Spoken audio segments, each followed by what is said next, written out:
Hi guys, good morning. You know I have made videos in the past where I said the title of this video must be what the? And this one is one of those videos, but I have to add, are you kidding me? Because they're straight lying to us, to tourists, to the people of Iceland, to everyone. And who am I talking about? I have to say again, my friend, the Blue Lagoon. And the article just came out today that the manager of the Blue Lagoon has given an interview. And guys, really, I had to translate this article twice because I couldn't believe it. I was thinking, no way, this cannot be true that she's really saying that. So I thought, that Google Translate is making a mistake, and it sometimes does. If you sometimes translate Icelandic news articles or something, it really, sometimes the translation doesn't make any sense, and then you have to do more research to try to find out what it really means. So I was like, no way, that headline can't be true. So I took the whole article and I translated it twice, and I was baffled. I'm like, I can't believe it. So I have to tell you guys. So I tell you the headline of this article, and it is "Escape the Lagoon Before the Eruption Began."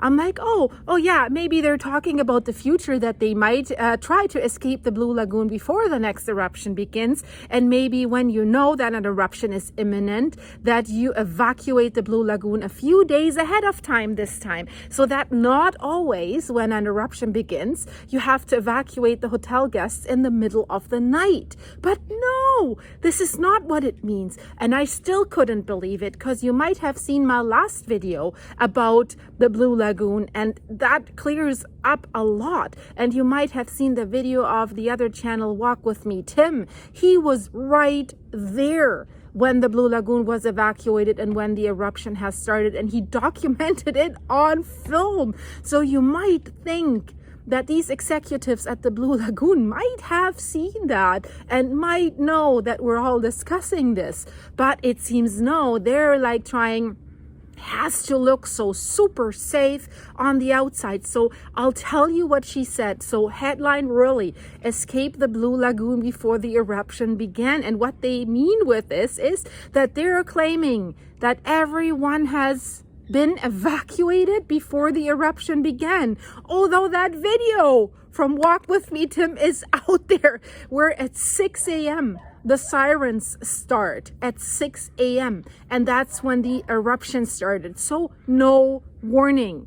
The earthquakes started at 5:20. That's when the earthquake swarm started, and the eruption started around 6 o'clock and 2 minutes. So 6 o'clock, the sirens are taking off. He's waking up. Someone knocks at his hotel room door and says, "You gotta leave immediately." So then he walks out, and while he walks through the hallway of the hotel, there's another window where he can see the eruption in full force. So now you have to really listen to what she says in that interview, and it's just mind-blowing. So she's saying about 150 people were in the buildings of the Blue Lagoon in Swartsengi when an eruption began last week. Everyone had left the area before the eruption started, even though the warning was very short. Nobody had left the area before the eruption started. The sirens started in the hotel when the eruption started. And then if you watch Tim's video, you can see there's a bus, they're loading people in the buses, and in the background you can see the lava spill in the air and the huge eruption. You can see it. And then you can see people are still in the lobby. They're talking to someone at the front desk, and they're like, oh yeah, just take your car and drive right out there to the airport. So nobody is even taking the effort to go down there and to really lead the way.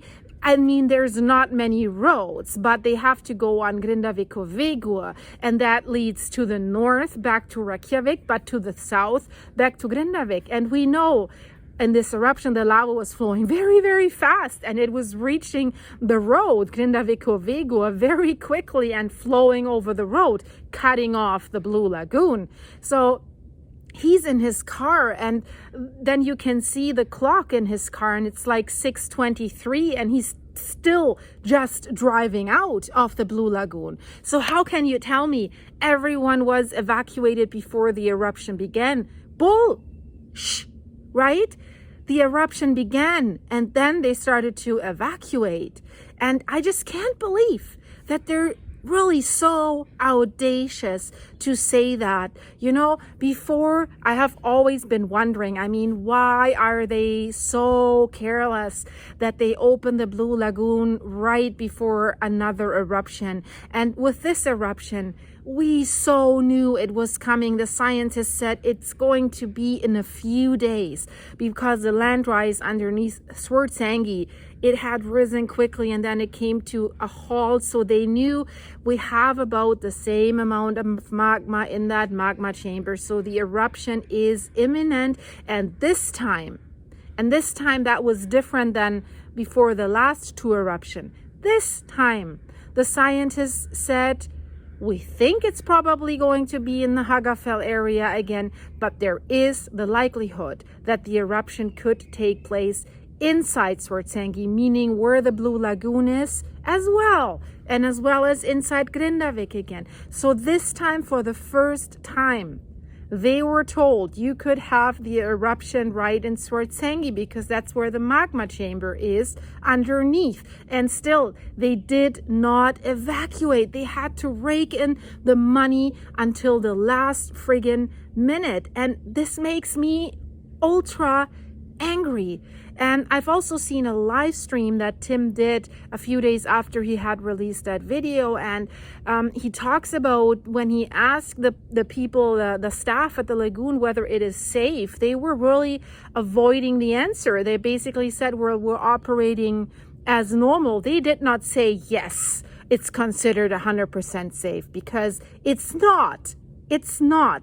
So Helga Arnardóttir, she's the Executive Director of Sales, Operations and Service at the Blue Lagoon. She was giving these answers, and it's just incredible to me, beyond incredible what she's saying.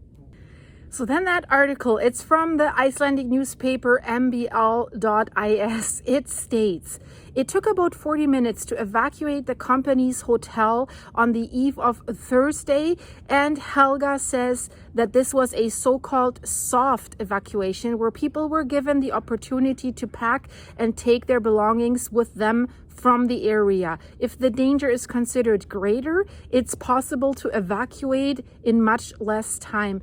Really? The sirens went off and then Tim had a knock on his door, just get out immediately. It didn't say you can take your stuff. He said, get out immediately.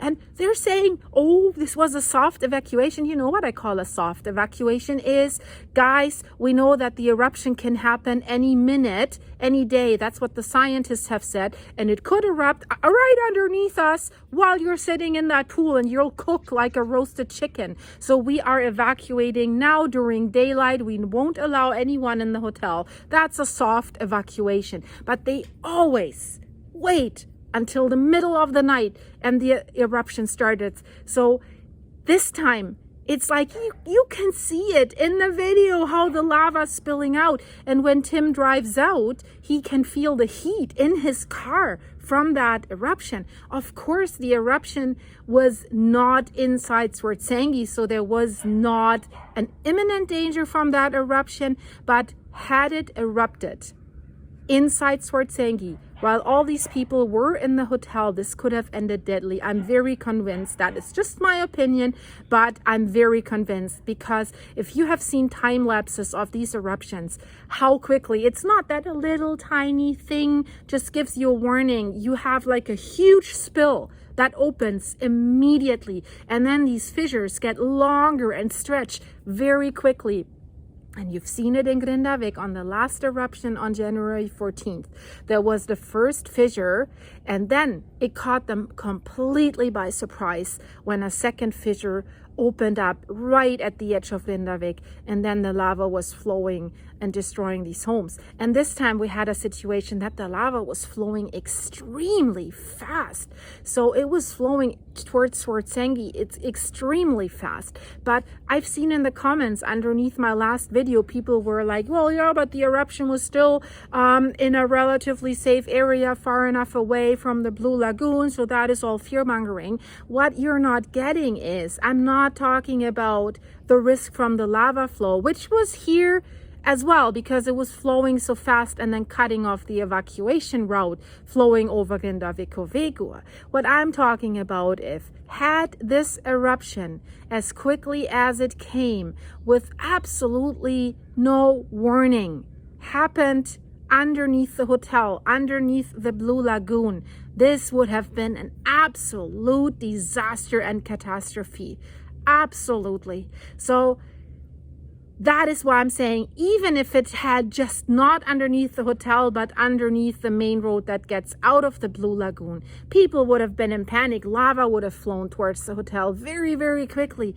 And this is an area with lava rocks everywhere around the lagoon. You can't just put on your sneakers and run away. You just can't. You rely on the roads that are there, and it's in the middle of the night. And they always claimed that their staff is now so trained for the emergency and for the evacuations. Of course, I mean, they already learned by doing, because they have to evacuate every time, because they never keep that damn thing closed when they know an eruption is coming, because they need to rake in every last minute of money.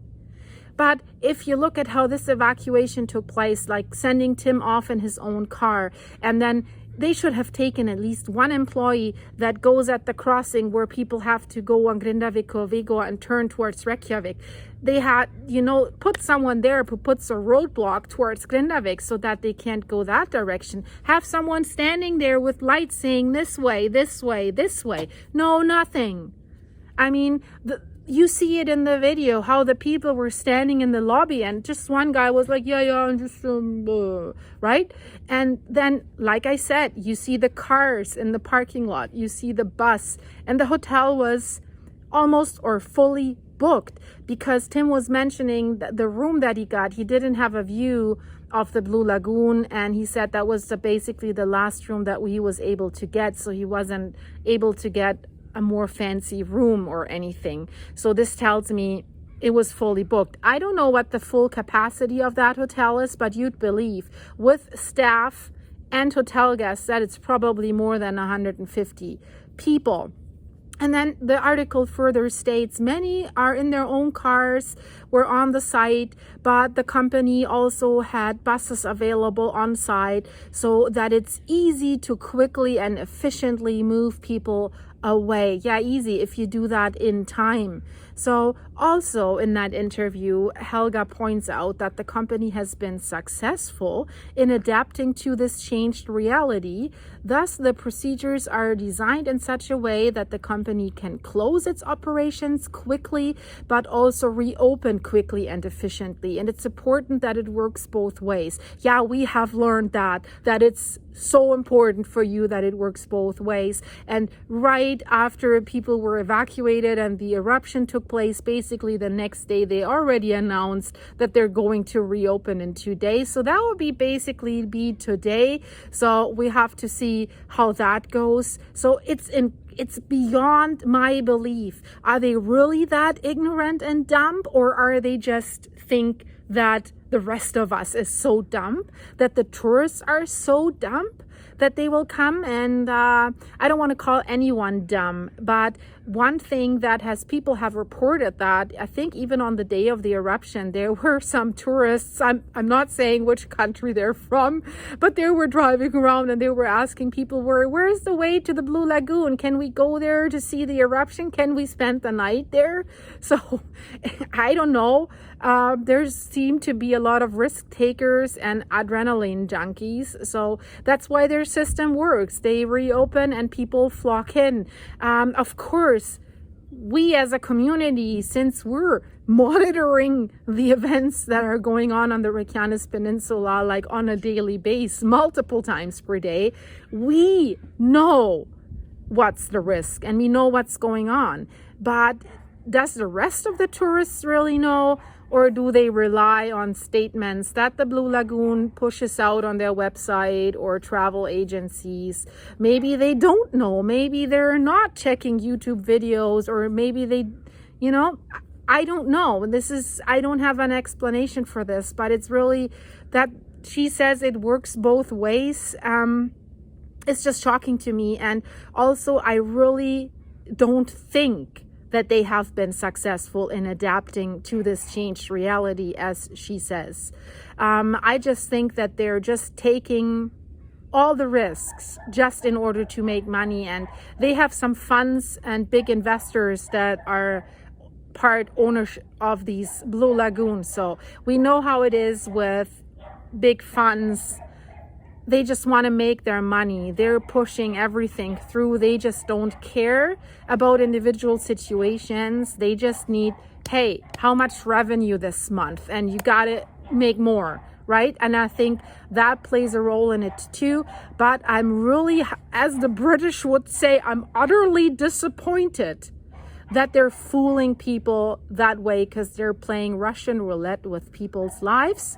And it seems they're doing it again before the next eruption, because we just heard today the land underneath Swartsengi keeps rising again like it did before the last eruption. So we will see in another eruption soon, because they now said this is going to be a monthly thing. So I guess this is going to repeat. And if next time the eruption is maybe inside Swartsengi, there are lives at stake. And I tell you, this magma chamber underneath Swartsengi is expanding and subsiding and expanding and subsiding. And I showed you the example with my hair rubber band. I don't have it here right now.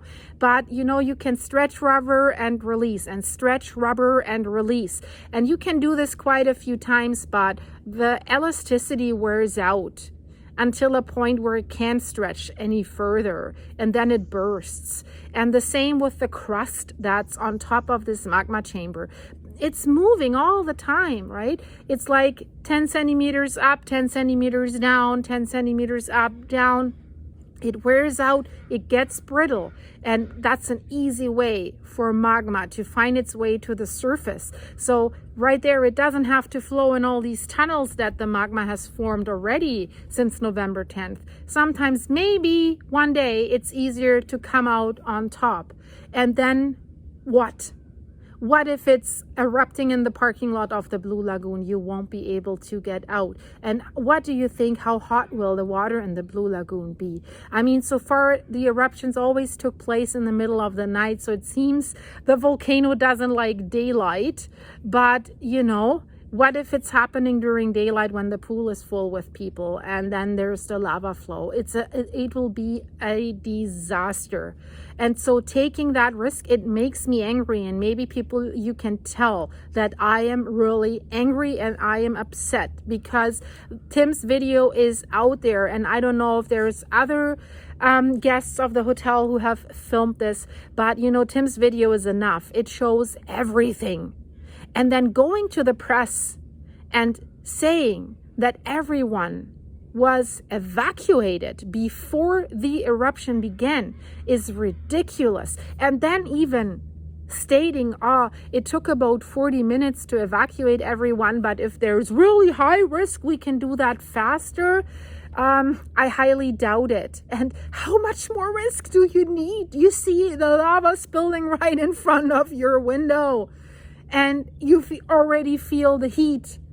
I mean, you don't take your chances, because we have seen in the last eruption a second fissure can open by surprise, and it could open there.